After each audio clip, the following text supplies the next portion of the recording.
Imagine a massive and totally dry canyon. Then suddenly, just like that, there is a colossal water release, and a real flood begins. Specialists intentionally open the dam gates and flood the whole valley. But what is this for? After all, in this arid land, water is worth more than gold. Why practically throw millions of dollars into the void? We're about to figure it all out, but for now, subscribe to the channel.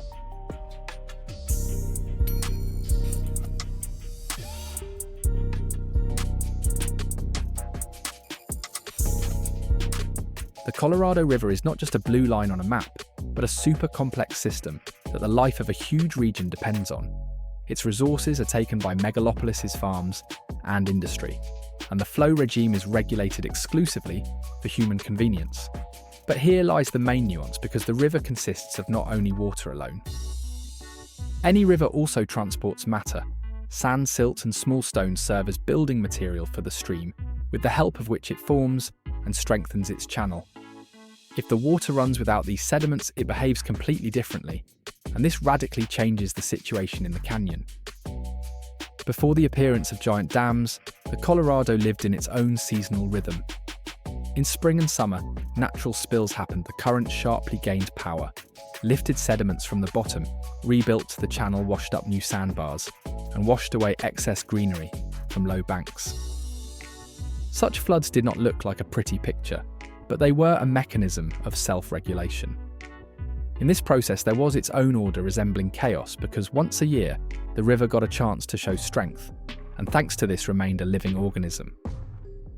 In the 20th century in the west of the United States, they chose a different strategy. It was required to store water for dry years, smooth out seasonal fluctuations, generate energy, and guarantee a stable supply. It was exactly for the sake of this that they erected dams, so the river would stop being so unpredictable. One of the key barriers for the section above the Grand Canyon became the Glen Canyon Dam.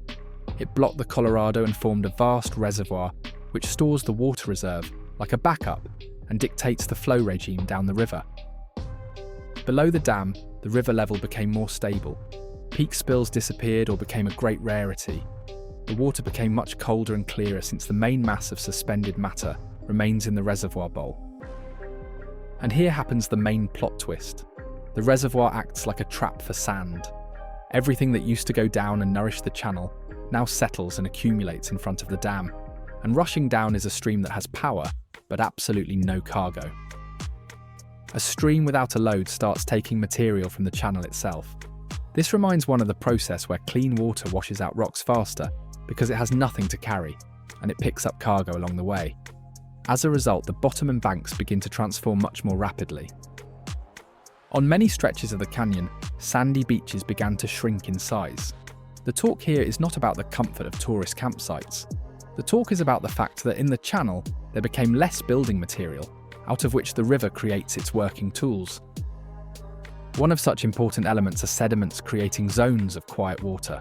Behind rapids and on turns, backwaters form, where the flow does not sweep away everything in a row, but slows down. There, fry of fish survive there. Organics accumulate, and their separate links of the food chain hold on. When there become fewer sand piles, the channel coarsens. More bare rock appears, and there become fewer zones where the current can safely dissipate energy. Local erosion intensifies, and part of the microscopic habitat simply disappears. Together with changes in the water regime, the coastal strip changes too. Without massive spills, low sections are no longer subjected to an annual cleanup. Vegetation takes root where previously it was regularly swept away by the flow. Rooted flora changes the behaviour of the bank. Somewhere it strengthens the soil, somewhere on the contrary, it narrows the active channel, and somewhere it provokes accumulation of debris after downpours inside canyons. This is a tangled system, but the general trend is single. The river is losing its habitual cycle of renewal. There exists yet another layer which is rarely remembered until they run into consequences on the terrain. In the river corridor within the boundaries of the Grand Canyon are located a multitude of archaeological monuments. These are traces of the life of indigenous peoples, including dwellings, economic zones, trails, rock art, and places of stone processing. For a part of such objects, sand and dune deposits serve as a protective blanket. While this layer exists, the cultural horizon's covered from wind and washout. When the cover disappears, the section gets bared and begins to crumble with double speed. It turns out that a shortage of sand is not strictly an ecological trouble. It is also a problem of saving cultural heritage. Losses here are often irreversible because a destroyed historical layer is impossible to return to the initial state. At the same time, below the dam arose effects which at first were perceived as an improvement. The water became cleaner, and more stable conditions for some species of fish turned out to be quite comfortable. Coastal greenery in places became much denser. And in this lies the treachery of history. When in plain sight there are only pluses, it seems that the system has gotten healthier. However, then slow processes begin to manifest. Sandy forms disappear, quiet backwaters change, the bank rebuilds, and the problem floats to the surface. Then scientists and specialists in water resource management formulated a simple thought. Since the dam took natural floods away from the river, it means sometimes it is necessary to return them by an artificial path, not completely and not forever, but by brief inclusion so the river could again perform part of its work. Thus appeared controlled floods, which are also named experimental. This is a planned water release, when the discharge is sharply increased for several days. The goal here is not to flood everything around, but to force the flow to lift bottom sand and lay it along the banks exactly where it is necessary. The first large experiment of this kind became the reference point. Engineers opened special jet tubes, increased the throughput capacity, and downstream the river sharply gained power. The water turned turbid since sediments rose and active transfer of material began. On part of the sections, fresh deposits actually formed. In important points, sandbars were washed up, zones of weak current were restored. This proved that the mechanism can still be launched if one creates suitable conditions for it. However, another nuance also came to light. If after the experiment, one returns to the usual regime, part of the sediments gradually goes downstream. The river continues its work, and without regular powerful inclusions, the effect weakens over time. From here arose a second conclusion. Important is not only the force of the release, important is the moment itself. It is necessary to launch a flood when there is fresh sand in the system, which in general is possible to lift and distribute. Without this, the flow will simply pass in transit and bring little benefit. Fresh sand arrives not from the reservoir, it remains behind the wall. It is brought by tributaries below the dam, especially after downpours and seasonal creeks. If one catches the period when tributaries delivered material, the flood becomes significantly more effective. This looks like a task on precision. Too early sand is not yet enough. Too late the sand has already been smeared along the bottom and partially carried away. The time window can be very short, and it is exactly it that specialists try to catch. To catch this window, they calculate the balance of sediments. They evaluate how much sand comes from side rivers and how much the main current carries away. In parallel, they observe control sections, fixing changes of the channel and coastline. In subsequent years, they conducted new releases. Every time the meaning was identical, to use the short period when enough sand accumulated in the river, and with one powerful impulse shift it, so that deposits worked in the channel and did not go away without use. Gradually, a more systemic approach was worked out.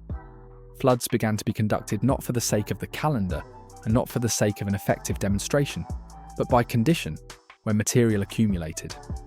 That is it, became management of a process and not an event for the sake of the event itself. But every such decision has its own limitations. The first is the water itself.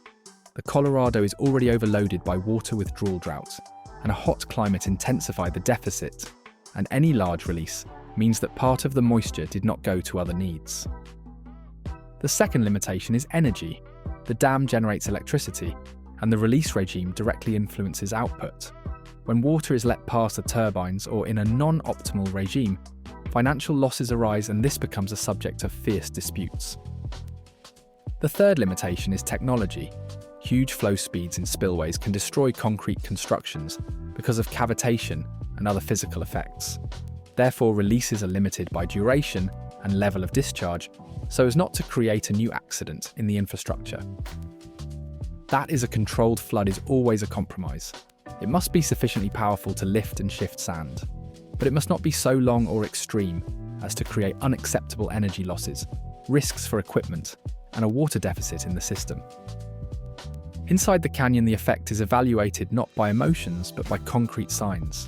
Did sandy bodies change in the needed locations? Did zones of quiet water increase? How do the banks behave?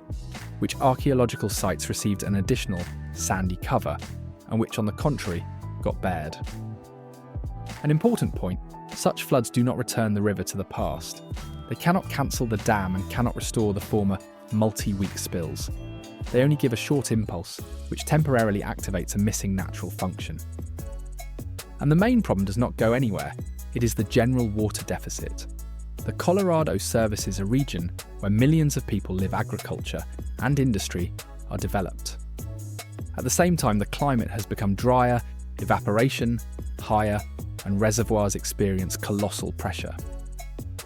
Old resource distribution rules were created in an era when the population was much smaller and expectations were different. Today, these laws increasingly often enter into conflict with the physical reality of the river. There is physically less water than is required by everyone simultaneously. Therefore arises an unpleasant perspective. If the flow below the dam becomes too weak, changes will accelerate. The coastal strip will become drier, the ecosystem will lose part of its stability, and pressure on groundwater will multiply manifold. The Grand Canyon in such a scenario will remain a stone monument, but the river corridor will change noticeably.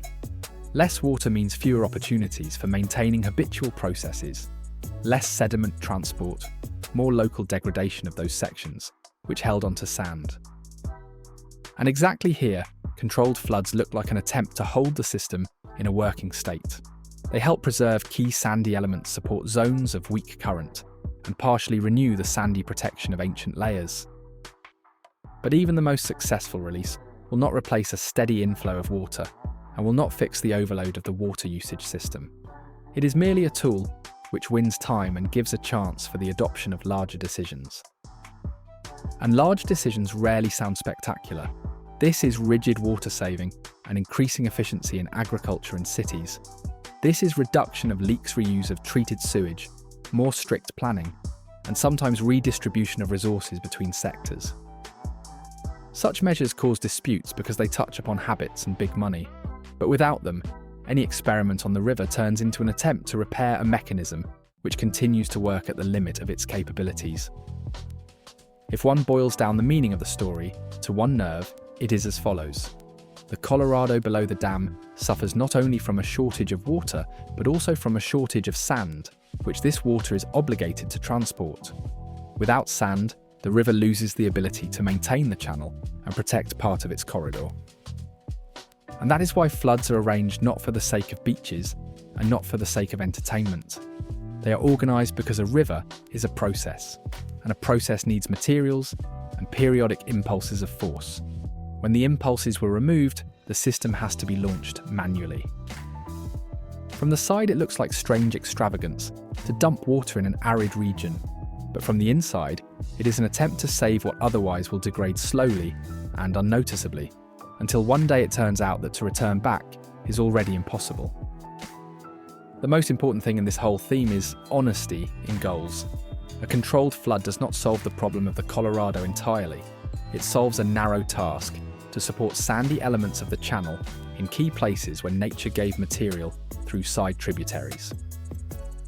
And also it shows the boundary of human control. One can build a dam and tame a river, but one cannot cancel the geometry of the channel sediment transport and the connection of water with life in the canyon. The natural mechanism either works itself or it has to be imitated with huge expenses. If you hear news about a new release, it is useful to ask the right question. Not why they are making a flood, but what exactly they are trying to restore. And on what conditions? Is there sand? Is there water? Is there a window of time? And is there political will to pay for this compromise? Because the compromise will have to be paid for in any case, either with water and energy now to preserve processes in the canyon, or with losses later when degradation of the channel and cultural layers becomes more noticeable and expensive, and part of the damage turns out to be irreversible. Exactly therefore, the history of the Colorado is not only about engineers and dams, It is about how a whole region learns to live in conditions of deficit, and how natural systems force the reviewing of approaches when old rules stop working. If briefly the river below the dam became too proper for itself, and controlled floods are an attempt to return to it, a little bit of natural work while there is still something to save. Subscribe to the channel and write in the comments which option seems more honest to you, to imitate floods and save water, or to admit that the system is overloaded and change the rules of distribution.